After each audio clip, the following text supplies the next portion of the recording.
Welcome to Chaos to Clarity, where we discuss healing trauma with godly guidelines. I'm your host, Sean Fontenot. If there's any topic you'd like to discuss, let me know in the Q&A section. Let's dive into today's topic, boundaries. A line that marks the limits of an area, a dividing line, a limit of a subject or sphere of activity. Setting boundaries is a form of self-care. It helps to create clear guidelines, rules, or limits on how we want to be treated. It lets others know what is and is not okay or acceptable. It honors our needs and wants so that we feel respected and safe. Most of the time, healthy boundaries can be triggering. Boundaries can represent different things to different people, but they universally force us to examine toxic behaviors with roots in our past and can resurface negative internal dialogues that are painful to discuss. One example is a people pleaser.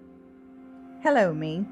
An insecurity likely developed in childhood may have a hard time setting boundaries because we feel the need to continuously give, quote unquote, of ourselves to be worthy of others, which is a lie from the devil.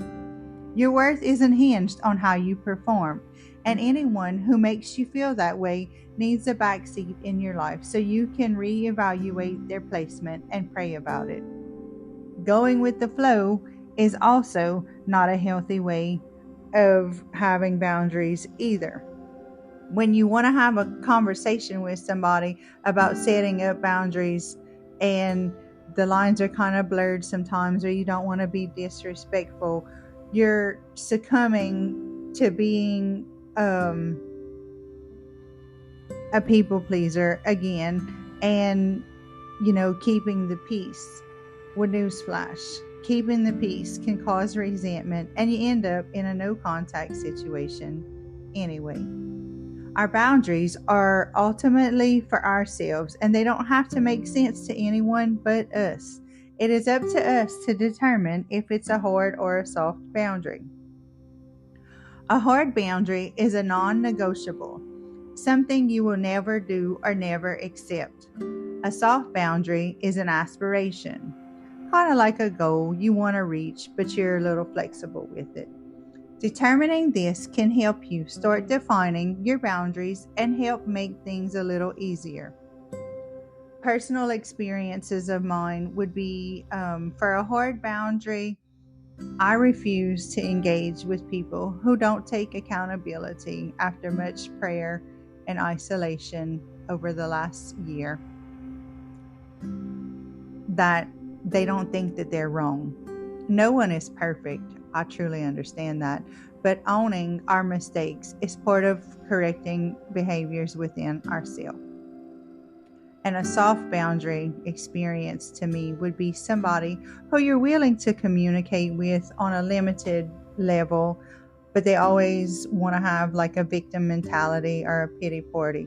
You can redirect the conversation by saying, hey, listen, we all face difficulties in life. It's just how we react to them that matter.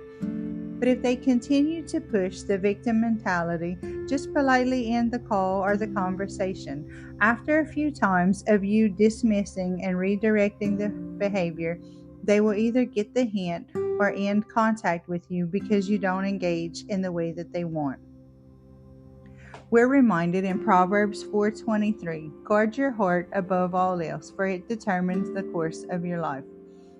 Which means protecting ourselves from difficult people can only happen by setting healthy boundaries. Being prayerful, we get God's strength and guidance. Establish what we want from this. Being direct and clear and honest, which the Bible tells us in Matthew 5:37, let your yes be yes and your no be no. Anything beyond that comes from the evil one. Having healthy boundaries is essential to dwelling with God. He drew a loving boundary to protect Christians while giving us the power and freedom to choose. But these powers come with responsibility and accountability. Boundaries reflect our values. It says in 1 Timothy 4:12, "Don't let anyone look down on you because you are young, but set an example for the believers in speech, in conduct, in love, in faith, and in purity." Are there areas in your life that need boundaries? Pray about it and start the necessary steps to healing today. Boundaries help maintain balance and safeguard our self-esteem, physical, emotional, and mental health. More references can be found in 1 Corinthians 6:12, Psalm 19:13, James 1:19, and Hosea 5:9.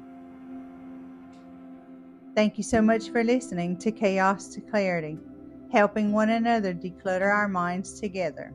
If you're loving the podcast, I'd be so honored if you go ahead and hit that follow button and leave me a review. Until next time, friends.